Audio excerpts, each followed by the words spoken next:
అందరికీ నమస్కారం. విద్య యొక్క గొప్పతనాన్ని తెలియజేసేటటువంటి ఒక సంస్కృత శ్లోకాన్ని పాడి వివరించేటటువంటి ప్రయత్నం చేస్తాను.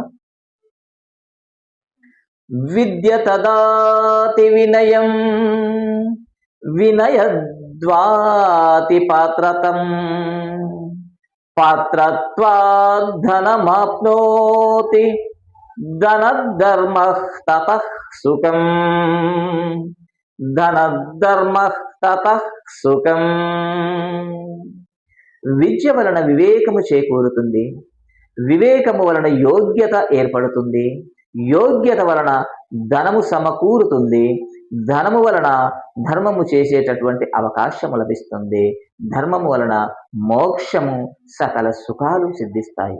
అనగా విద్య మనిషిని వివేకవంతుని చేసి సకల సుఖాలను అందిస్తుంది అని దీని యొక్క భావం. ధన్యవాదాలు. విద్య యొక్క గొప్పతనాన్ని తెలియజేసేటటువంటి ఒక సంస్కృత శ్లోకాన్ని పాడి వివరించేటటువంటి ప్రయత్నం చేస్తాను.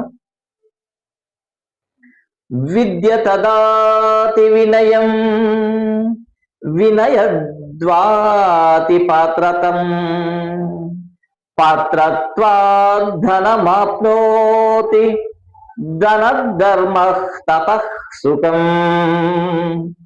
ధనధర్మః తతః సుఖం. విద్య వలన వివేకము చేకూరుతుంది, వివేకము వలన యోగ్యత ఏర్పడుతుంది, యోగ్యత వలన ధనము సమకూరుతుంది, ధనము వలన ధర్మము చేసేటటువంటి అవకాశము లభిస్తుంది, ధర్మము వలన మోక్షము సకల సుఖాలు సిద్ధిస్తాయి. అనగా విద్య మనిషిని వివేకవంతుని చేసి సకల సుఖాలను అందిస్తుంది అని దీని యొక్క భావం. ధన్యవాదాలు.